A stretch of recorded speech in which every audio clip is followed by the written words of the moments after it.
Okay, and I would like to introduce Martin Arundel from VCC, who is a very experienced cyclist, over 25 years cycling. And on his Strava, we see he's done 82,000 miles just on Strava. We've even set up a Slack channel in our club called Ask Martin, because he's the one we always go to if we've got a question. So we couldn't have a better person to do the presentation today. So I'm going to hand over to you, Martin. It's all yours. Thank you very much. Can you see my presentation? Yes, can see it fine. Okie dokie. So I didn't write the presentation, so hopefully I'm going to do this justice, because the man who wrote it is very, very good at all this. It's in Scotland at the moment. So anyway, basic bike maintenance. Please go ahead if you've got any questions. I know you're ready. Oh, and we've got another one joining. So please go ahead and ask any questions. The first slide really is the bike, and I can go to any and explain any parts. Really, not entirely sure this presentation needs to go through every single part of the bike, but if there's any bits you don't understand or need some information on, I can go through them and explain what they are. I can see you peering at it because it's quite detailed. I kind of second nature to me, so obviously this is where I need your input to see if there's anything you don't understand or would like to ask a question about. Yes, can I ask a question about the rear derailleur? Yep. What I can't quite see where it's pointing to. Okay, the rear derailleur, can you see my mouse? Yes. Yes, the rear derailleur is this piece here. It gives tension to the chain. This is the chain here. It gives tension to the chain, and it moves the chain on the sprockets, and that's what makes it harder and easier to pedal. So it's a fundamental part of most modern bikes now is a rear derailleur, and that's the bit you control nowadays. You control it up here. In an old bike, yes, you used to have a little controller here. But now it's these. They flick across left and right. They're the ones that change gear. So it's the part you'll struggle the most when you first start cycling, is getting the right gear and pedaling, and that's the bit that everyone needs to practice at. One thing you can't do with a derailleur like this is you can't change gear when you're stood still. You have to be moving. The chain has to be moving. The wheel has to be moving. If you try and change gear when you're stood still and you start off again, the chain will jump and it might either get caught or you might just fall off. So the important thing there is only ever change when you're moving. Okay. Does that make sense? Yeah, it does. Thank you. Yeah. Yeah, it does. There's another one here called the front derailleur. It depends on your bike. And again, there's two rings here, and the smaller ring makes it easier to pedal, and the bigger ring makes it more difficult to pedal. Saying that, if you're going faster, you want to be in the bigger ring, and if you're going up a hill, you generally want to be in the smaller ring. Okay. If that makes so the bigger ring would be the left-hand side. Yeah, it's actually on the right-hand side of the bike. The little rings on the inside. Oh, sorry, I meant the gear change would be on the left. Yes, it is indeed. Yes. Okay. Yeah. Okay. That is for that remains the same for if you're riding a European or a British bike. That remains, the gear changes remain the same. The brakes do change if you're riding a European bike or a British bike. That do they? A few people out. Yes. Oh, okay. Beware of that if you ride in Europe then. It's because they ride on the other side of the road, and so they swap the brakes over, so the front and the back brakes swap over. So it's just something to be aware of. Most of the time it doesn't make much difference, but most of the time you should be braking with your front brake, not your rear, oddly enough. But if you're not used to it and you grab a hold of a brake and it's your front brake, you will slide out. It's very difficult to recover from a front brake skid. Back brake skid, actually you can recover quite easily. Okay. Does that make sense? Yes. Yes, it does. Thank you. It's it's one of those things that these parts and these pictures, it's as well when you've physically got one in front of you and you can see it moving. But what it is, it jumps the, I don't know if you can see me as well, or you can just see the picture. I can see both. Yeah, that's okay. So it jumps the cassette more into the bike and further away from the bike. The closer to the bike, the larger this cog at the back, the easier it is to go up a hill. The smaller one on the inside, the more difficult it is to go up a hill, but the faster you go. and it's very much a case of learning your pedal revolutions, which is how fast you're pedaling, getting that comfortable, and from that you then choose whichever gear you want. Okay. Now, people who've been riding a long time are pedaling around between 85 and 105 revolutions a minute. It looks quite fast. People who are new to cycling, they might only do 60 or 70. The problem with doing 60 or 70 is you tire out very quickly. So actually it's better to pedal quicker than it is slower. There's a scientific reason for that, which is power is a derivative of force and speed. So if you put a lot of force in and go very slowly, or you can put a little bit of force in and go very fast, both go the same way, but for your body can't put a big amount of force in for very long. It just tires out. So if you put a little bit of force in, you pedal faster, actually you can go much longer. Okay. Never knew that, Martin.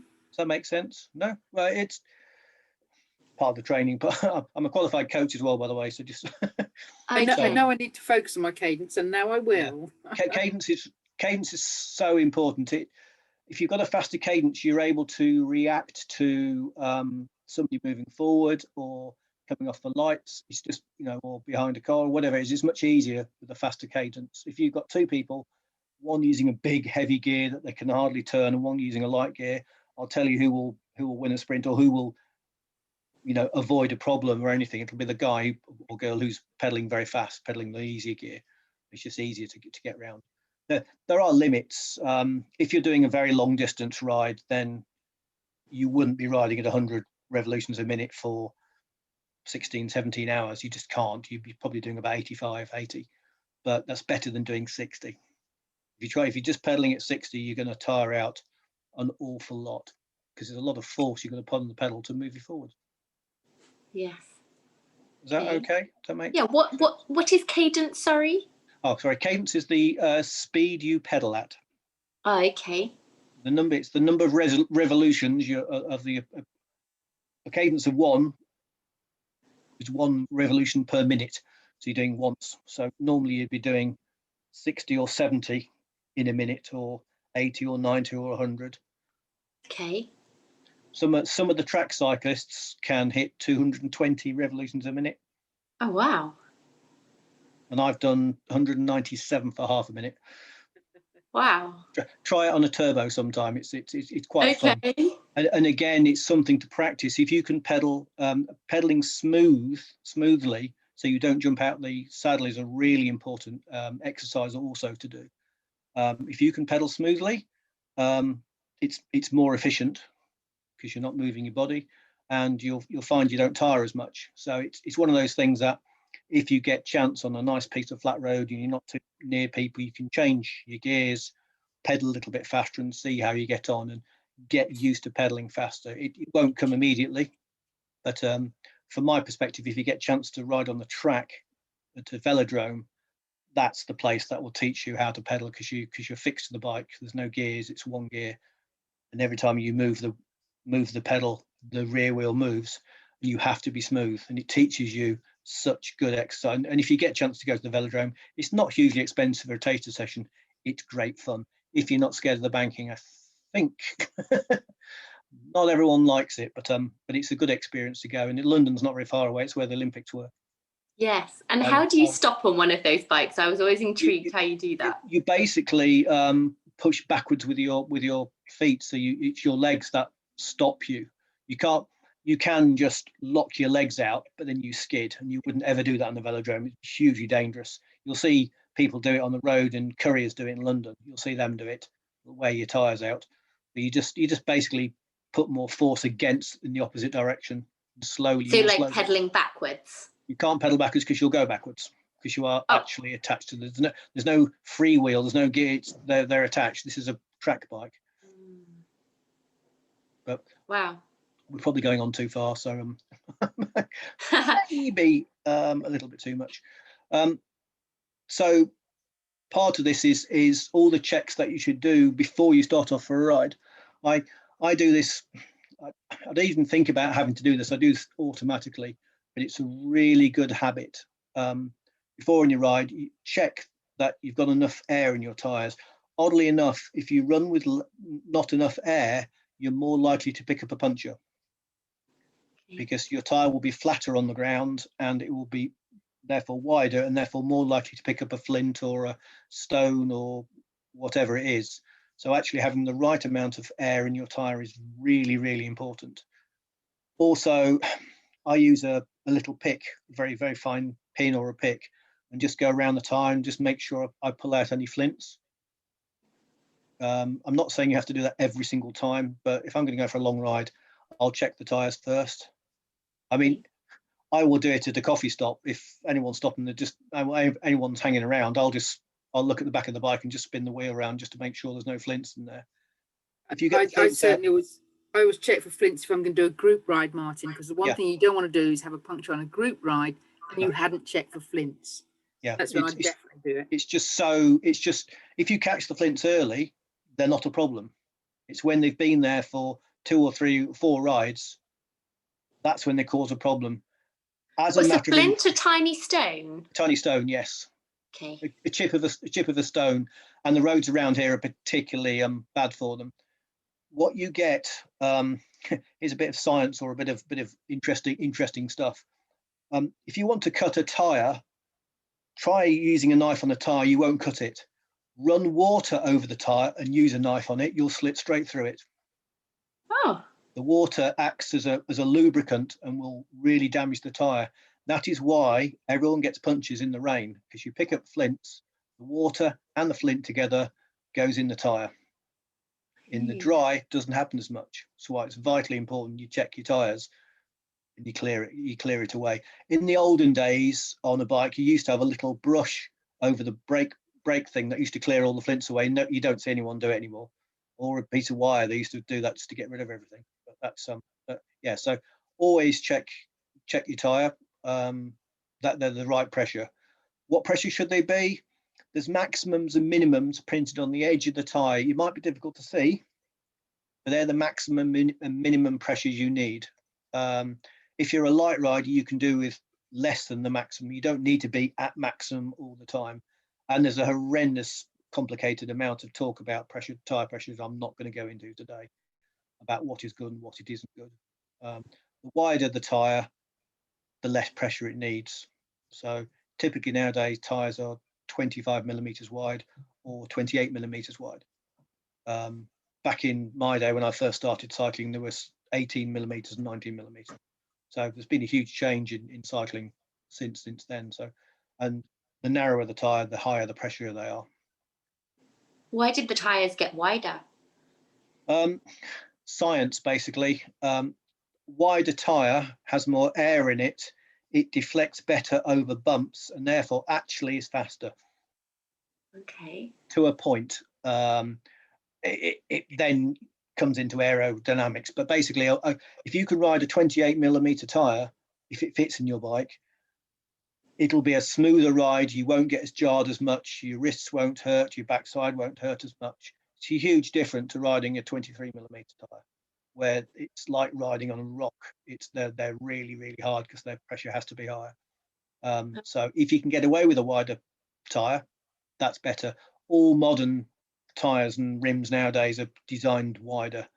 The problem is older bikes, you can't fit them in. It depends on the bike you've got. I suspect yours will probably fit 28s, just the nature of the type of bike you probably ride. So that's fine. But yeah, if you can get away with it. If you're getting really wide, if you're getting onto a gravel bike or a mountain bike, then you're talking very, very wide, and then it becomes not as efficient. Okay. There's too much rubber there, but a nice 25, 28 millimeter tyres will ride the best. And the best upgrade you can do for your bike is put decent tyres on. Okay. It's better than buying a new frame or fancy paint or anything like that. A really nice set of tyres actually makes a huge difference. Okay, and nobody ever does that. It is. Brake test, always check the brakes. Again, I think there's a slide later on that shows you brake blocks, and again you can use a little pick to pick flints out of brake blocks. Do you mean like a toothpick? Basically a toothpick. Yes, but a metal one. Okay. The ones I use are the ones who used to mould clay picks. I don't know if you're familiar with that. If you look online, look on Amazon, they're about £8 a set. Little things with points on the end. That's what I use. I mean, I don't know what, a razor blade, the point of a razor blade. It's just for digging things out. It's quite. Yeah. A toothpick is too soft. Wood's too soft to get anything out of, and a set of keys is too big. Won't get the small. When you've seen a few, you'll recognise. I don't think I've got any pictures here to show you, but it's just something that. We use steak knives, Martin, but we never have guests around for dinner, so it doesn't matter. Yeah, I think steak knives is fine. It's got a point. It's got a very fine point. Anything with a nice knife at home, a nice paring knife, if it's got a point on the end of it, you can use that. I mean, it doesn't matter because you wash it, stick it in the dishwasher or whatever. It's going to be clean. No one's going to kill you for that. So that's it. And the last one is. And brakes. Before you move off brakes, Martin, anything special to talk about? Disc brakes. Anything special to check? Well, just check that they work mainly. There comes a point where with normal brakes and disc brakes, the brake pads themselves need replacing. But at that point, given this is a beginner's thing, I would take it to a bike shop. You can adjust rim brakes, which is what most people used to have. I don't know what you've got. Rim brakes you can adjust with a little barrel adjuster, and they can make them tighter and easier to bind. But there comes to a point where they've run out of bits that they can use, and then they become dangerous because they don't bite enough. Again, this is something you physically need to see more than anything else. What we're saying here is you just check that the brakes work. That's what you need to do. Just make sure that the front and the rear brakes work. So just lift the bike up, just spin the wheel, just make sure the brake works. It's just something that's worth doing before any ride. I think there's some stuff later on about a bit more detailed. I don't want to get lost too much here. And the last one's the chain. Pedaling backwards, as long as you haven't changed gear when you stood still, like I said, don't. Pedaling backwards, it should be fine. Pedaling forwards, it should be fine. The state of the chain does need to be cleaned. I'm not saying you need to clean it after every ride, but it really does benefit from a clean. And as soon as you've cleaned it, make sure you dry it with a rag or a cloth, and preferably then put some form of oil on it to stop it from rusting. You can get away. If you don't look after your chain, it wears the other components out on the bike quicker, and then you have to replace all the parts in one go, which becomes very, very expensive. Where typically you would replace the chain 2 or 3 times before having to replace the cogs and the sprockets and everything else that goes with it. So keeping your chain clean is important. There's something called chain stretch, which is how much the chain's worn out. It actually hasn't stretched, but we all call it that. And you can use a ruler for that. I don't know if there's a picture about this, or you can get a tool from a bike shop which will measure it for you. I've got one of those, about £8. Well worth having, because it tells you if the chain's worn out. And if the chain's worn, it's, and you can ask me that question, how long does the chain last? Depends how hard you're riding and the conditions you're riding. I got 20,000 kilometers out of the chain I use on my turbo inside because I have it dead straight and I never change gear. Where maybe on the road I might get 4,000 kilometers on it before I have to change it. It just depends on how you ride and how clean you keep it. Can't tell you any more than that because that's what it. Again, if you're going to change your chain at this level, get the bike shop to do it. It's not particularly difficult to change, but there are complications. The chain width is different if it's a single speed bike, a track bike I was talking about before. If it's an 11-speed bike, if it's a 12-speed bike, the number of sprockets on the back depends on that, and that the chains are different for each one of those. So you have to get the right chain for the right type of bike it is, basically. Does that make sense? Yeah, it does. Yeah, thank you. Yeah. Any other questions before I go on through this one? This says, if it's orange and rusty, it needs oiling. Yes. Yeah, just don't leave it out in the rain, basically. Like I've left my daughters out. Yeah. So yeah. And if you're taking the bike out of it's been outside for a long time, then the chain will definitely need, that might need cleaning. And you could just use, we don't recommend it, but you could just use soap and water. It's better to use a proper bike degreaser. Using fairy liquid isn't good because the stuff that's in fairy liquid isn't great, A, for the environment, but B, for the actual chain itself isn't very good, where a proper degreaser generally is bio-friendly, but it gets rid of the old grease and it cleans it nicely. So just be mindful of that. If you're doing the job really properly, what you can use, maybe your husband's got it, engine degreaser, you use that will strip everything off of it, but then you have to wash it thoroughly, and then you must apply grease on straight away. But I wouldn't oil them straight away, but I wouldn't suggest you do that every single ride. That's above and beyond. Not even the pros do that. Okay. Do you clean your chain after every ride though? Do I clean it after every ride? Only if it's been particularly bad. So if I've been out and it's been very wet, I might well clean it. What you don't want is, and it says that in the previous slide, if it's got the black paste, that black paste is basically bits of stone and metal, and if they stay on the chain, they're just wearing everything out all the time. It's like a pumice stone. It's just wearing it out quickly, and it'll do it very, very quickly if you don't get rid of it. So after every ride, no, but I might do it every 2 or 3, maybe every 3 rides. It depends the conditions. When it's dry, without getting too complicated, it also depends on the type of oil you use on the chain. So if you use a standard oil, what you find out, especially in the winter, is that picks up dust and sticks to it a lot. You can get what's called a dry oil. That's really good because it doesn't pick up the dust. The problem with dry oils, they don't last very long in the rain. So if you're riding in the rain, the dry oil is no good at all because it will come off within about 20 kilometers, where a wet oil will stay on there. So it depends on, again, conditions you're riding in all the time. But frankly, I don't like riding in the rain if I can really help it particularly. But that's just, I'm a wimp. If I have to, I do. But there's nothing worse than getting on a bike, getting showered, then you've got another 3 days to ride, like I had to when I did London, Edinburgh, London. But that's just the nature of what it was. It just rained.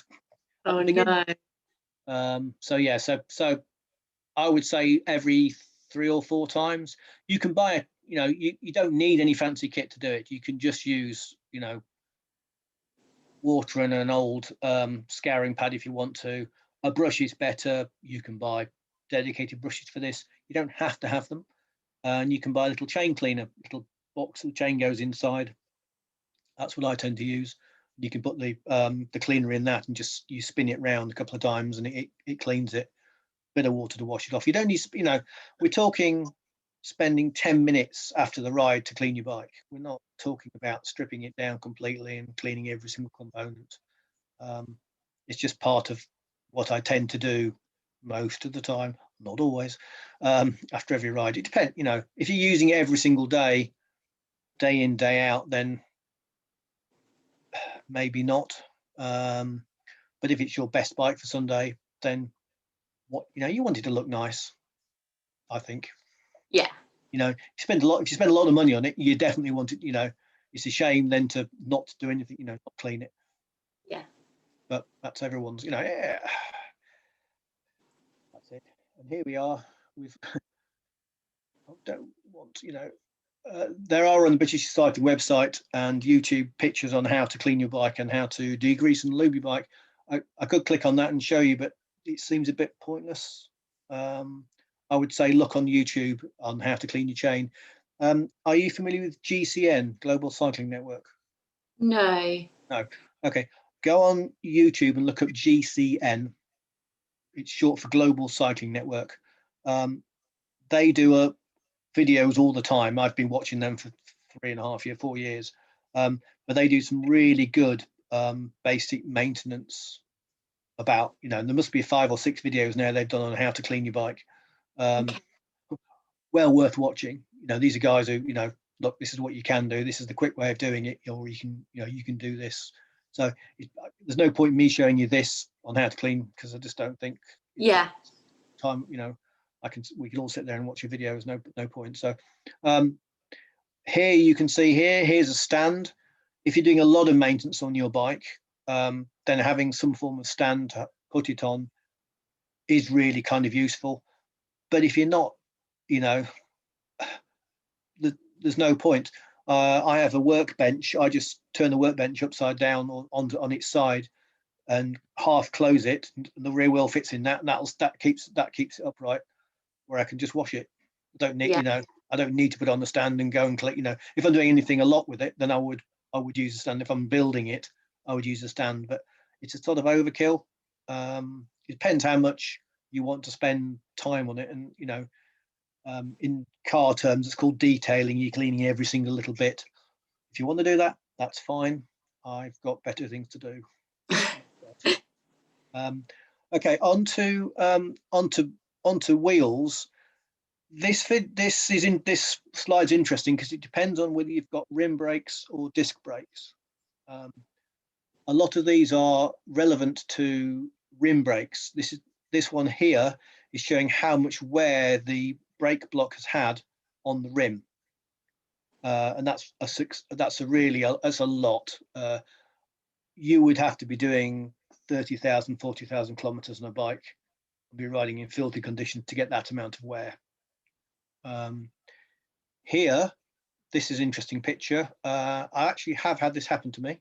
Luckily, I had it in the car at the time when it went, but I had about this much wear on it, and I know it was going. What's happened here? This piece here is this top piece here. It's broken away. Hey. And if that had happened when on a ride, your wheel would have stopped, and then you would have fallen off. Oh. Mine happened in the boot because it was a hot day. I just put the bike away and it went thwack. Nowadays with disc wheels, you don't get anywhere on here because it doesn't touch this part, so you don't need to worry about it. So it depends on the age of your bike. This picture here is showing you this black line here is an indicator of wear. So when this black line goes, that means your rim is gone and you need to replace the wheel or replace the rim. Okay. Most rims have got some form of indication on wear. Again, for me, if you're taking a bike into a bike shop to be serviced, you know, ask them how much, you know, where have I got on my rims. You know, as an occasional bike rider, you're not going to wear the rims out. You know, you need to be as mad as me to be able to start wearing rims out. But you know, if you're buying a second-hand bike, just be aware of that. Okay. So, but it's quite good. Tires. We're going going more deep in the tires. So I didn't want to go too much into it before. This picture here is showing you two markers. This is a GP 4000 tire, oddly enough, by Continental. I can tell you exactly what it is. These indicators when you can't see these indicators, the tire is worn out. So most tires have got some form of indication of wear. This tire here is been worn out so much. It's the same tire, by the way. It's a GP 4000, and it's gone right through those notches, those holes there, and onto the canvas. This is really had it. If you're riding on that, you're lucky you haven't had punctures. I mean, to be honest, you're lucky to have a tire that's got that far without having been punctured or cut anyway. But it's something to be aware of. Again, if it's a new bike, you'll be fine. It's fairly unlikely. The only time you're going to see that is if you've been involved in an accident where you've just locked your brake up and you've slid a long way, then you might get a flat spot on the tire. Fairly unusual. It's not likely to happen to most of us. But again, if it's a fixed, like a track bike, then you can do that a lot because you can hold the wheel and skid it. We don't tend to do that on the road bike, and you wouldn't be seen doing that in our club. Yeah, so like friction. Or in your sustenance stride for that matter. So because it's yeah, really bad practice. So I doubt you'll see that. That's okay. Here, just to be more complicated, these are valves for tires that don't need an inner tube. And there's a whole heap of whole heap of things to go into, and whether you're using inner tubes or tubeless. So these are tubeless valves, which are just a horribly complicated thing to talk about. Most people use inner tubes. Nowadays we're going tubeless, and if you're going tubeless, then you need some tube sealant, and these are the valves.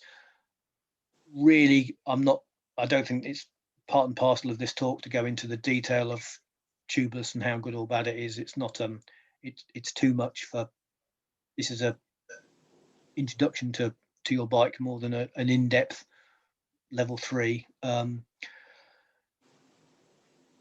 We're on to the brake blocks, where I said here before, these are brake blocks which have been fairly worn out, fairly worn. If you can see these dimples here, it means they're still okay. When they wear out and get flat like they are here, you've worn out. So that's the indicator.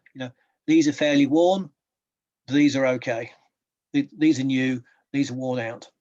So the problem with riding on something like this is that these gaps help the rubber to jump onto the rim and help to drag it. When you lose that gap, you lose that ability to grab and hold, so it slides more, and therefore they become much less effective and much more dangerous, which is why you don't want to be riding with brake blocks like that.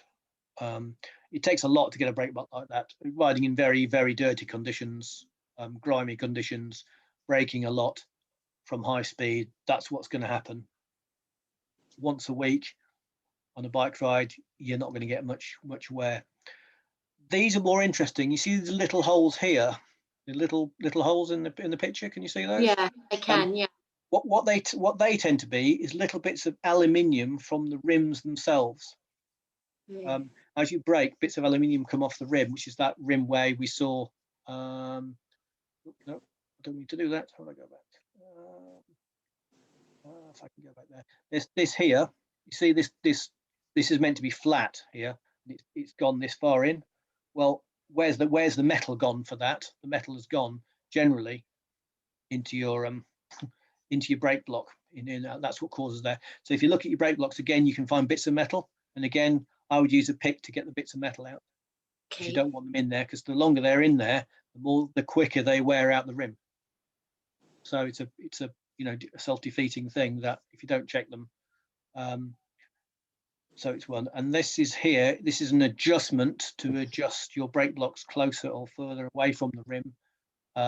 Generally righty-tighty. So if you turn it right clockwise, you will make the brake blocks closer to the bike. Therefore, you'll brake quicker, or it depends very much on the type of brake. These are Shimano ones.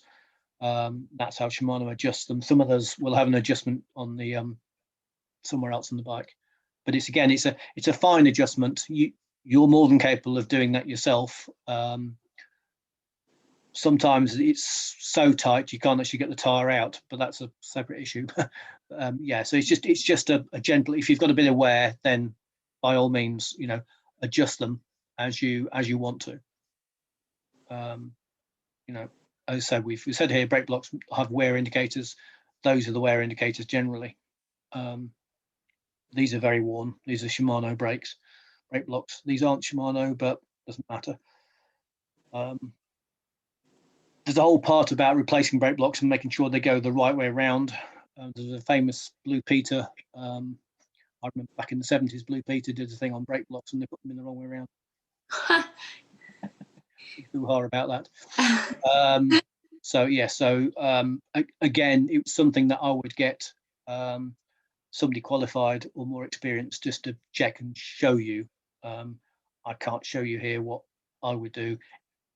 It's fairly self-explanatory, but these things are the things that make you stop. Safety is really important. Don't get it wrong. Yeah. Okay. I did come on to this. So this is the bit with this is the derailleur, as you asked before. Yeah. Here we're checking for. It's one way of checking for the amount of wear on a chain is to on the big sprocket, the big one here. If you can pull the chain away a lot, it's showing wear. I mentioned before a tool. This is the Yeah. tool. This is the tool I use, and for about £8, I would thoroughly recommend getting one. You don't need to get your fingers dirty by using it. You can literally hold it by here, and just, if this bit here drops into the chain, it's worn out. Okay. That's there are instructions on this. Here we said anything beyond 4.7% reading means you. What it is that everyone calls it chain stretch. These things can't stretch, but it's the wear. It's the wear here. These parts wear. Little rollers in here, they wear out, and it gives the impression of a stretching chain. And that's what, and the longer you use the chain that's overstretched, what it does, it wears these out quicker, these teeth here. Then you have to replace that and the chain at the same time, and the chain might cost you £25. This piece here, that'll cost you £80. Oh, wow. Then you'll need to change all these here. That'll cost you between £40 and £100. So if you don't check, what's that little tool cost, Martin? The tool, about £8. What's it called? Chain checker. If I want to Chain checker. Look for a Park.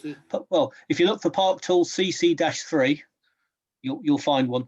Park Tool is a famous manufacturer of tools. It's not the only one, but it's just a well-known manufacturer of tools. There are others, and they're perfectly fine. You don't have to use a Park Tool one.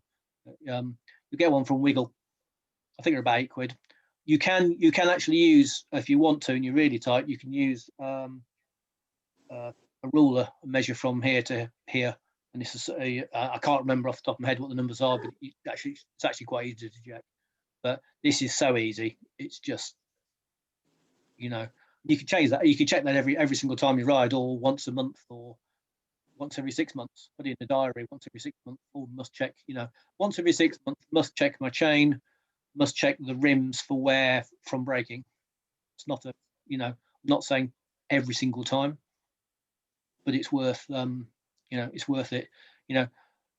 Use a chain that's stretched. You're talking, the chain's going to cost you £30, £25. It's going to cost you another £120 on top of that for all the rest of the parts you need to change, plus labour. So it's very expensive to get it wrong. Here are examples. So this one here is showing you a very worn out chain ring.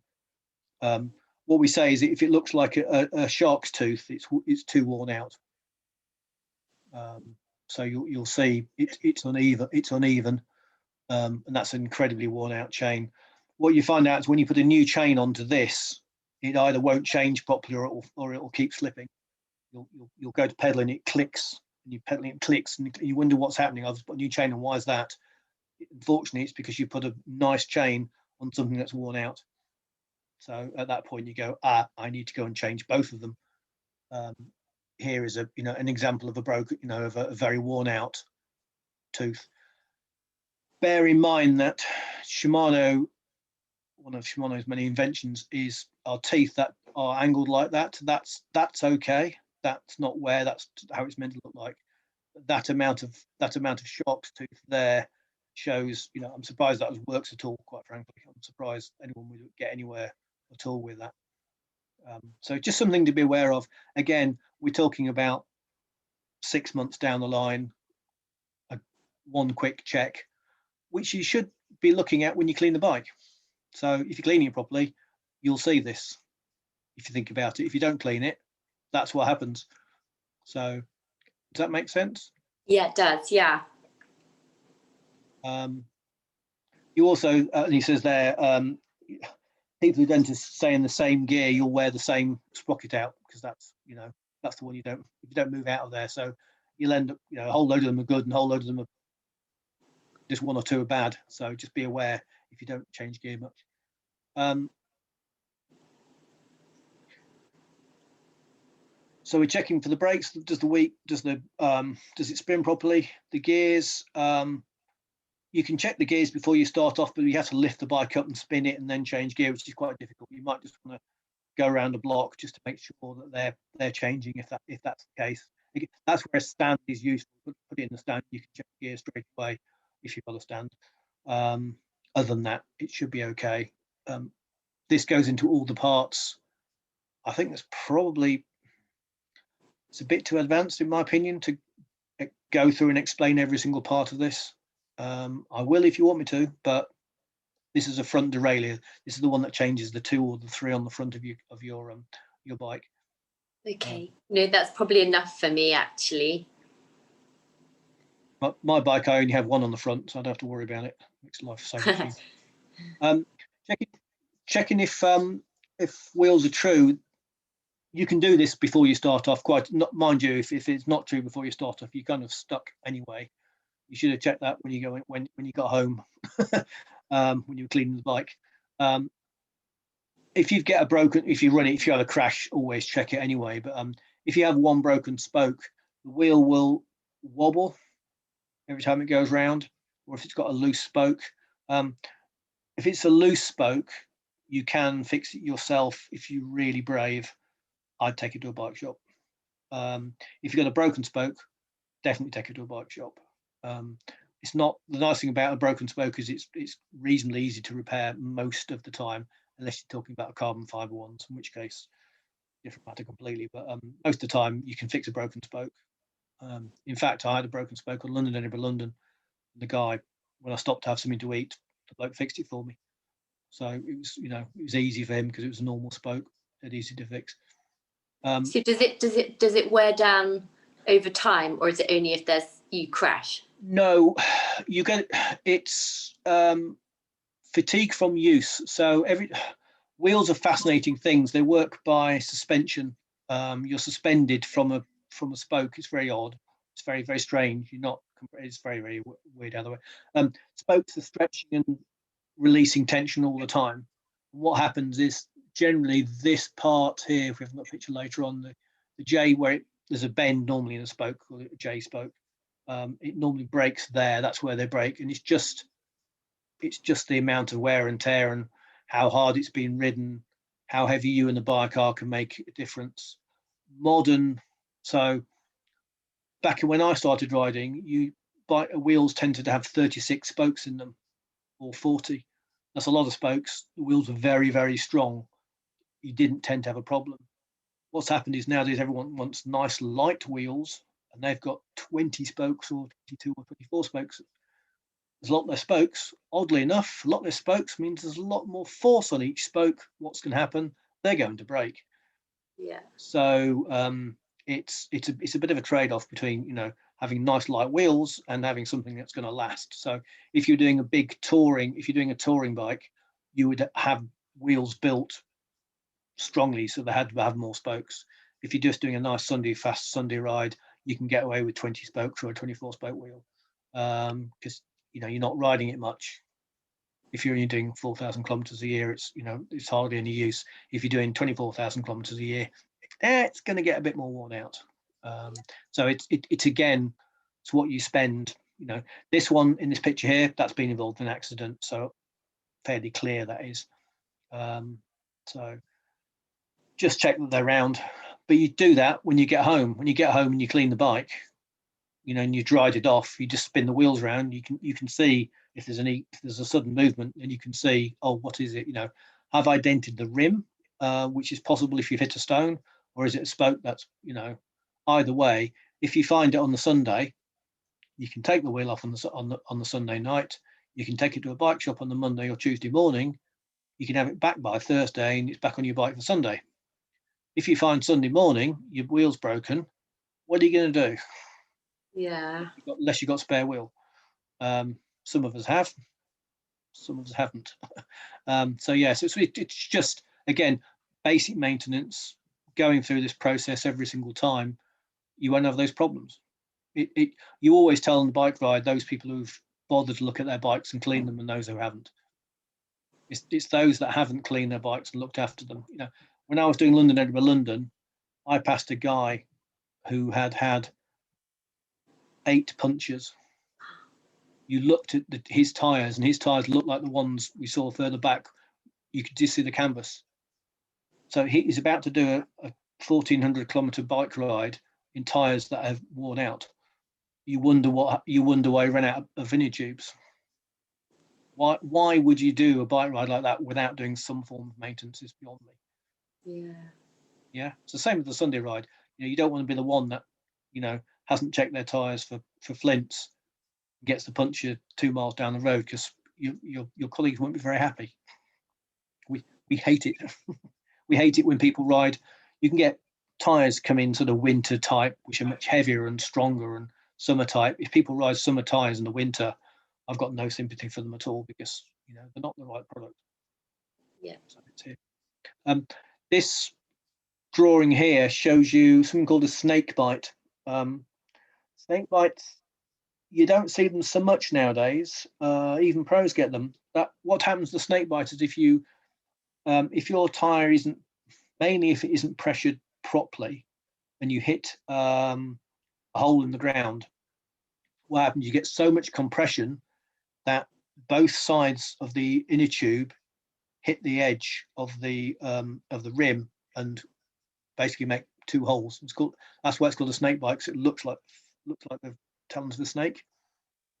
And then you end up with 2 holes. You have to try and fix the puncture, which isn't good. So it's a good reason why we try to avoid hitting potholes, and why we make calls about potholes. If you can avoid hitting them, all the better. Again, it depends how deep the pothole is, how fast you're going, how heavy you and the bike are. Some people can get away with it, some people can't. Better to avoid the pothole than you want to go over it. And if you can't bunny hop, that's an advanced skill you don't tend to do in a bunch group. So yeah, that's it's called a snake bite. So if you come across a snake bite, that's because someone's hit I've done it in Mallorca, where I've been involved with people who have had them where it couldn't be avoided. They came up out of nowhere, and you just saw at that point loads of strewn inner tubes, where it wasn't only us, it was every single other bike group that had been through there and had punches. Clearly there was a problem with the road at that point. It's quite funny. It's like, there's 2 of our guys got it, and there was enough there that another 15 other groups had been through there and got punches. So it does happen. Not very often, but again, that's why it's so important to make calls. So that's a snake bite. Here we are, just making sure that everything is tight. If you've checked the brakes, they work. Quite important nowadays, less nowadays, because nowadays you tend to have wheels that are bolted on, because you've got you don't have caliper brakes anymore, you have disc brakes. But if you've got a caliper brakes, this is called a quick release, and you must make sure that the quick release is tight, so that the wheel doesn't fall out or is loose. Quite important that it's also pointing the right way. If you have the quick release pointing forwards, you can sometimes catch it on the wheel of a bike in front of you, and that can open it. Rare, but it can happen. So it's just a case of make sure if you've got a quick release, and I don't know what you've got. I have got quick release. Yeah, you always put them in the right way, so facing backwards, or in this case, sort of in an aero position. But make sure you're never facing forward. How hard should you press it? You should press it so it leaves a small mark in your hand, but not a really big mark in your hand. So it needs to be reasonably hard, but not too hard. If you really have to force it and you can't get it in, that's a little bit too hard. Again, it's practice. It's how much you loosen and tighten it up. You loosen and tighten it by this part here. You turn that nut, that makes it looser or tighter. It's the best way. Difficult without physically showing you. So just be aware to make sure they're correct. This little piece here, I don't know if you've got these on your bike. That's a quick release to open up the brake so you can get the wheel out. Okay. So if you normally, this is the normal position it is. It's so tight in that when you try and lift the bike, try and get the wheel out, the tire hits the brakes, you can't lift it out. So what they did to alleviate that is then you move that lever, that opens up, allows you to take the tire, allows you to take the wheel out. Fix the wheel, no problem at all. Put the wheel back, yeah. If you don't put this back and you go to brake, you suddenly find out the brakes don't work. So again, if you've taken your wheel out to mend it, mend the tyre, make sure the brakes work when you put it back. Okay. It's also quite easy not to get this dead straight, so it's not straight in, so make sure it's straight in before you tighten it again. So it's just been, if you go through a go through any maintenance, just make sure that it works properly. Okay. Yes, makes sense. Yeah, it does. Yeah. Good advice. I'm trying not to blind you with science, because there's a lot there. No, it's interesting to hear the whys though, so that's good. Yes, I prefer to help you remember it too. To explain why, and it makes sense. Yeah, it does. Yeah. No point in me reading this verbatim, because it's kind of bad practice to do that. I don't know if you've got a copy of this. If not, really should be given a copy of this. I haven't, but it would be good to get one. Do you know how I could get a copy? No, but I'm hoping Wendy will. We'll think of a way. Yeah, okay, thanks. That would be great. It would be really handy just as an aid memoir. It would be really handy. Thank you. Again, we're just saying, making sure, so get your bike. If you've got all this stuff on the bike, that's fine. Nothing wrong with that. I would always do a little drop of the bike, and do I hear any rattles? Is there anything, is there a screw that's become loose? Yes, it happens. You riding all the time, screws do come undone sometimes. If you do a little drop test, I'm not saying from a height, but from an inch or two off the ground, sorry, a couple of centimeters off the ground, that'll indicate you've got something loose. Mud guards are a particularly pain sometimes. If you've let the bike up somewhere, you've bent the mud guard in the wrong place, you need to bend it back again before you start. That sort of thing. But the little screws that the mud guards hold on to, they sometimes work themselves loose. You don't want that to happen in the middle of a ride. So and then the thing to lay here is check the tire pressures. I cannot stress how important it is to have a decent amount of air in your tires. Yeah, we're talking about road bikes here. Mountain bikes, it's a completely different thing, but road bikes are quite important. And if you're taking your bike in this many pieces, you've gone too far. You've done a really nice job of. Yep.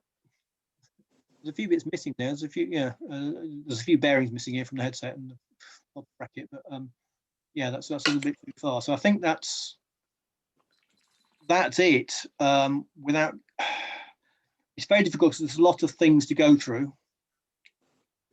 Is there anything you don't understand or would like a little bit more information in?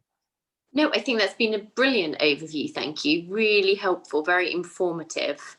I think getting punctures is the thing that I'm most worried about, actually. But I suppose it's also the most common, so I guess I'll get used to it. What I cannot stress any more than on a Saturday or a Friday or a Saturday when the weather's nice, take the wheel off your bike at home, release the pressure, take the tyre off, take the inner tube off, put it back on again. Okay. Because practice makes perfect. You're better to practice when you can have a glass of wine in your hand, you can get frustrated, than it is when you're freezing cold standing next to a road and you can't get it off. Yeah. The other thing for me is that what happens if the tire's been on the rim for a very, very long time, sometimes it effectively welds itself and it is really, really difficult to get off. So I would absolutely recommend that once every 6 months, you just deflate them to make sure you can get them off. If you've got tubeless, it's a different matter, and I don't want to go into that because that's just a nightmare. But if you've got normal tubes in your tyre, take one off. You're better to practice, so you're familiar with it. Watch as many GCN videos where they show you what to do, and other videos as well. But go and look at GCN, look at those videos, understand it, and then do it yourself. The best way is that what they do with teachers, which is see one, do one, teach one. Okay. So if you've watched the video, give it a go yourself, and then watch your husband do it or whoever, see how, and you can have a race, which is the quickest one to put a new one in. One thing we haven't gone through, and it isn't part of this slide actually, is if you get a puncture, what's really important is you check the tyre and find out what caused it in the first place. Okay. Again, I go to the pick bit. There's going to be a nail or a flint in the tyre. There's no point in putting a brand new inner tube in there, blowing it up, it going down straight away because the same bit of flint still in the tyre. Okay. So oddly enough, replacing an inner tube in a tyre, that doesn't take long. It's actually finding the problem with it in the first place, probably the worst part of it, because you're trying to find a little tiny hole or something that caused it. Yes. If you've got a snake bite, we've gone through the snake bite, we know what that is, that's fine, that's not a flint. But if it's, if it's a flint or a stone or anything, finding that, getting it out the tyre, otherwise you're just going to end up having the same problem. Yeah. We tend to say in the club, carry at least one, preferably two inner tubes. It's a lot easier replacing an inner tube than it's trying to patch one. Yeah. So Okay. we tend to, I know people who do carry patch repairs with them, and it is possible to do that. But if that would be the last resort. In all honesty, you would tend to only do that if you're doing a self-supported very long ride. You would bother to patch. Other than that, you just get a spare inner tube. You've got with you one or two. I carry two in the winter, one in the summer. And where do you physically carry them? Okay. Okay. So where do I carry a puncture repair kit? Let's have a look. Many ways. So I have one of my bikes. I've got a in the bottle cage. I have a special bottle which actually has a screw lid, and you can fit spares into that. Because I don't need two bottles. So that's one way of doing it. Normally, you have a saddlebag. Okay.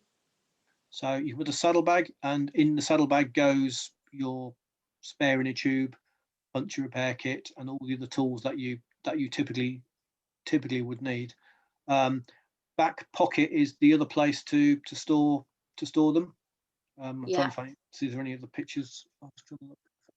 Martin, as this is part of the Sustainability Festival, I did go and look up uses for inner tubes, with punctured inner tube, and there are so many different uses. Just have to Google ideas for reusing inner tubes, and there was a really good one on GCN where they used it, made a chair out of inner tubes. Gardening, all sorts of stuff. If you cycle to work and you have a bike stand at work, chances are it's metal. I have taken old inner tubes to that, wrapped the inner tubes around the metal stand of the bike, and just tied them so it doesn't scratch the bike. It's not a bad thing to do. You can slice an inner tube apart, and then you can use that to hold other things as well. So you can make little rubber bands out of them if you really want to as well. I should never have sent off for these little things. I could have just cut up an inner tube, and then I could have done all my cable ties. Could have done that. If it's sustainability, then by all means patch your inner tubes. It's well worth doing. The only time I've had a problem with the patch inner tube was actually on a turbo, where the wheel tire got so hot it melted the glue. My wife was in hysterics. I've got a puncture on my turbo. But that's fairly rare. So you can get away and you can patch an inner tube a lot of times if you want. Again, it's something that people typically save up 3 or 4 inner tubes, and then on a cold, wet Sunday night, nothing's on TV, you can sit there and patch them all up. Yeah. Don't waste your time doing it all the time. But yes, don't throw them away. They're worth using again if you can. So you might, in the winter, you might take 2 tubes with you. One's a repaired one, one's a brand new one. Yeah. Okay. And then I know you said that we wouldn't go into it because I don't really need the detail, but you were saying people buy tyres without inner tubes. So do they not get punctures? Do you want to carry on recording here?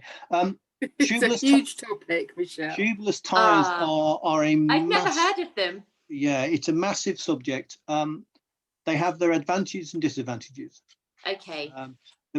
One of the problems is that you put sealant in them. So in theory, if they get a puncture, they self-seal. That's what should happen. Unfortunately, the sealant inside has a half-life, has a life of about 6 months. So every 6 months, you've got to top it up. If your bike sat still for a few months, then it tends to harden in one lump. It doesn't work. So if you're using your bike all the time, it's really good. If you don't use your bike very often, it's kind of not very effective. No. Once you've got the stuff inside your tyre, sometimes it almost welds itself to the rim. And I've had 4 people in my house trying to take a tyre off. One of them is one of them is a 21 stone weightlifter, and he couldn't move it. Oh, wow. So if that happens to you on the road, when you're out on the road, you're stuck because you can't get it off. Typically, you have to remove the valve because it has a separate valve in there. The valve tends to get stuck as well, and you can't put an inner tube in as a temporary repair unless you can get the old valve out. Can't get the old valve out because it's stuck with the stuff in it. You need to apply a lot of pressure on it. You might not have got the tools. So there are many reasons why they don't work. Okay. But they're great when they do. There is something called a liner, which they've now invented, and a few pro teams have been using this. It goes inside the tyre. You can ride on the tyre up to 100 miles. When it goes flat, the liner will actually enable you to ride the tyre, so you can get home. The disadvantage of that is you need a special tool to get the tyre off. So again, you cannot do that on the side of the road. The liners are about 60 quid. Wow. The tyres will typically be more expensive. So on premium, you pay between £5 and £25 extra for a tyre that's capable of riding tubeless. The rims on your bike need to be specifically for tubeless. There are 2 different rim types for tubeless, whether they've got a hook or not a hook. I know you're glazing over at this point, but it's very important because some tyres, although they're tubeless, are not compatible with hookless rims. So you have to get the right tyre for the right rim. I'll learn to change a puncture. It's a lot never go easier. tubeless. Yes. There's definitely, with mountain bikes, without a shadow of a doubt, they are the right way to go. Mountain bikes, cyclocross bikes, tubeless are absolutely the way to go. Road bikes, if you've got a support team or you really know what you're doing, they're great. Other than that, I would say for the moment, stick to inner tubes. Yeah. I have tubeless compatible wheels and tyres, but I still put inner tubes in at the moment because of COVID and everything. We weren't getting out much. There was no point in me setting them up because we weren't going out. Otherwise, I'd have a whole load of stuff inside the tyre. Once you've had one that's been on the tyre and been used a lot, getting it to reinflate again the second time is really quite difficult. Also, in all probability, you need a special inflation tool to get the tyre to seat properly the first time. So you need a pressure tool. So I've got an air inflator tool, which is like a bottle that takes very high pressure. So that's another £70 you've got to spend before you even start. Wow. Or a special pump does the same thing. There's a lot that goes with it to get it to work. They are great when they work. Yeah. When they don't work, they are a nightmare. Yeah, really tricky. Okay. And also earlier you mentioned summer tyres and winter tyres. Yes. So that's something I should think about. I would consider it. So I use the manufacturer Continental because it's probably one of the most well known. There are plenty of others. I'm not saying I'm not sponsored by Continental. Continental do a tyre called the 4 season tyre. That's a tyre you can use through all 4 seasons, and it's not the fastest tyre for the summer, but it's not the slowest, but it's not the heaviest tyre for the winter, but it's enough. And it's not a bad all-round tyre. Other than that, you would ride typically what's now GP 5000, used to be GP 4000. That's a state-of-the-art race tyre. Absolutely fantastic. Good punch protection for the summer. Absolutely not, in my opinion, a tyre you would use in the winter. It's not got enough protection on it or enough rubber. So you would get more frequent punctures potentially. Much more likely to get French, and we're talking about a tyre which costs you best part £55. Okay. So very expensive. They do one called it's hard shell. I had a hard shell. I must have done 25,000 kilometers on it. I got bored of it, changed it. the grip wasn't great on it, but it was a hugely good winter tire. I would say you do a search on it online and look up winter tires and summer tires, and you'll see what you get with the winter tires is a heavier tire, but it's much more likely to not get it. It's much less likely to get a puncture, and which is what you want. You don't want to be out and out getting punctures. It's going to be a bit slower, but then everyone's slower in the winter anyway, so it doesn't really matter. You've got mud guards on because you have to wear, you have to have mud guards on. You've got slower tires. If everyone's got that, it doesn't make any difference. It only makes a difference if you're riding with someone who's taken their brand, the sparkly summer bike out and is a bit faster. Well, they're not very fast when they're standing on the side of the road fixing a puncture. No, because you can carry on and you'll be faster. So yeah, it's a big. There are certain people in our club who would actually leave you alone, leave you if you came out like that. They would say, well, it's your own fault. You should have been prepared for it. We don't tend to do it, but I know there are people that do, that think like that. So I say, buy tires for the winter, buy tires for the summer. It's a good time to go and change them over every 6 months or so. And then the tire you're not using, you can just hang up. It's fine. It'll be perfectly okay in 6 months' time. Okay. To use it again, so you're not wasting money. I mean, we don't do it in the UK with cars, but if you live in Scandinavia, they do. They have car tires, which are the winter, and car tires for summer, because that's it's just more efficient for them. So look at. There's a never-ending supply of different tire types, and everyone says their tires are the best, and which and you tend to find that people find one they like, be it a Goodyear or a Pirelli. Both Pirelli now make them. Goodyears definitely do nowadays. Vittoria are another make. Continental, they're another big brand. IRC's another one. There's lots. There's 25 different manufacturers of tires. I'd say go online and see what recommendations. Don't go by the first one, but and GCN is a bad example because they're sponsored. So they will always say go and use these tires because they're sponsored by them. They have to say that, though, to be fair. But yeah, I mean, I use a Goodyear. I think I use a Goodyear at the moment and a Vittoria. I'm not matched, which is unusual for me.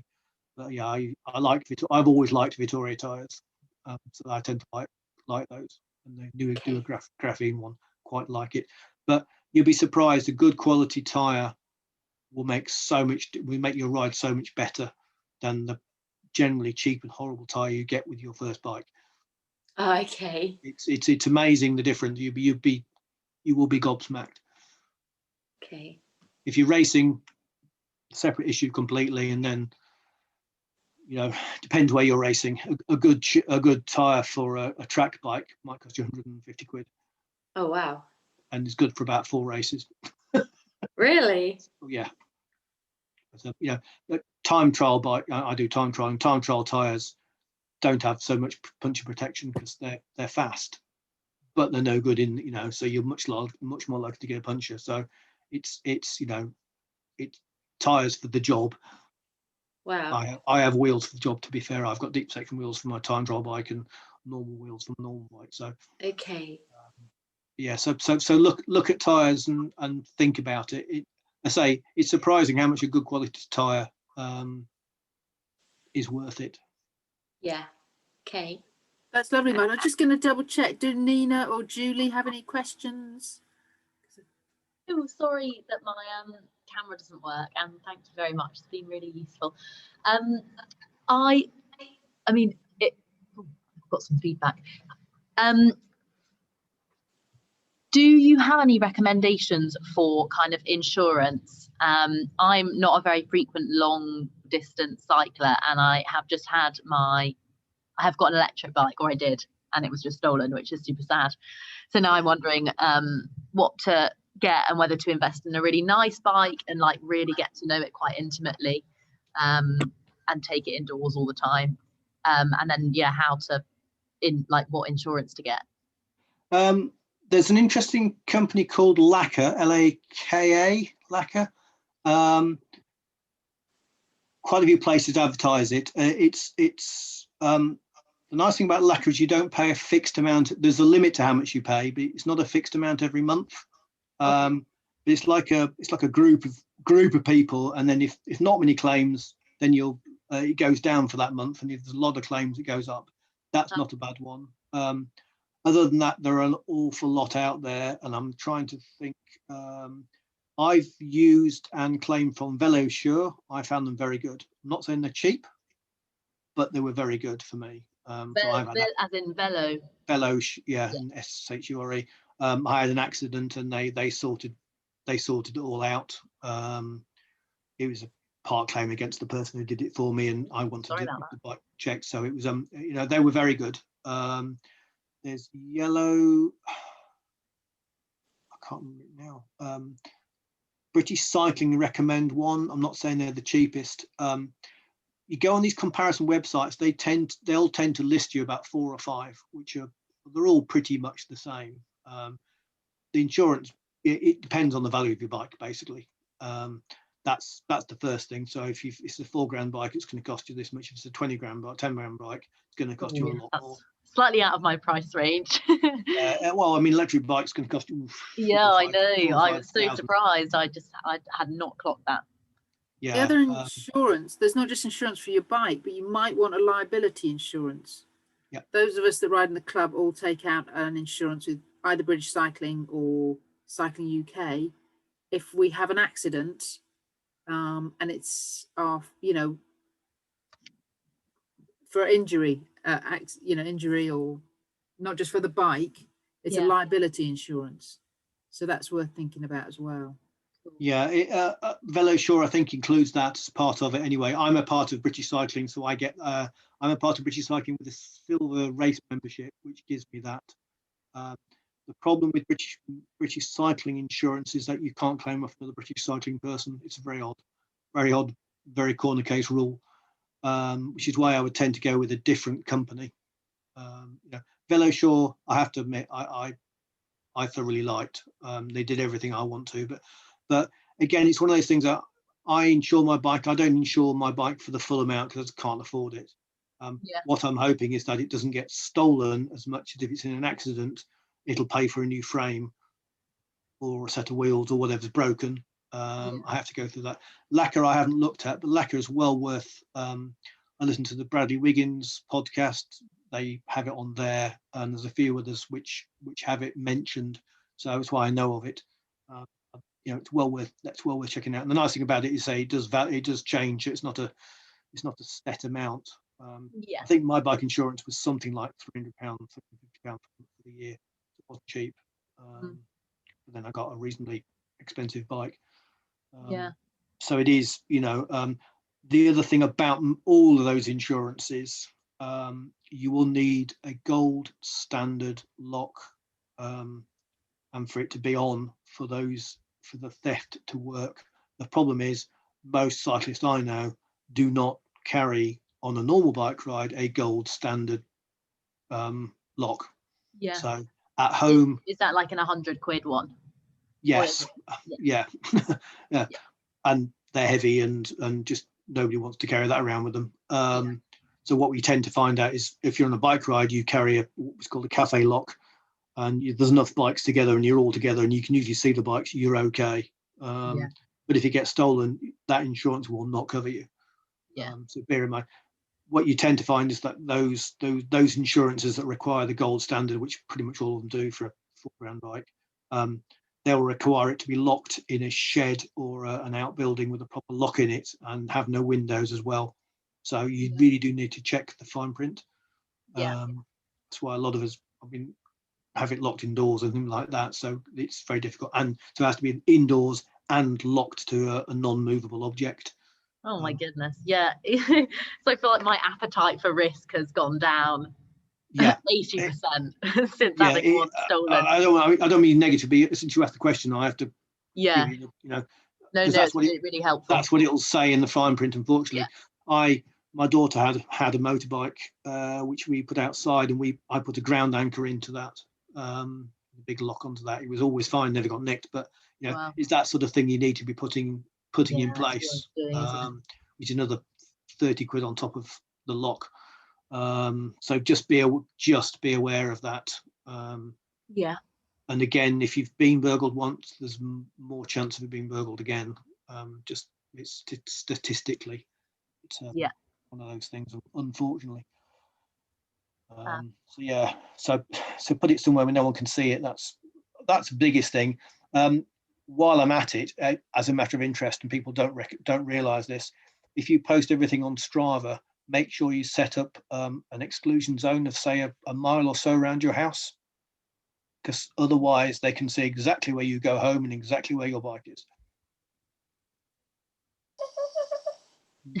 And no one thinks about that. Yeah. So be careful if you're going to post anything. Lovely, good safety tip there. Thank you, Martin. Has anyone got any more questions? Is that a dog? Or yes, I'm sorry, that is my dog. Yes. But she doesn't have any questions. It's okay. Lovely. Well, I'll just say thank you to Martin for that very informative talk, and thank you to you guys for listening and for those great questions. That was really great. Thank you very much. Thank you so much. It's been really helpful. Thank you. Really.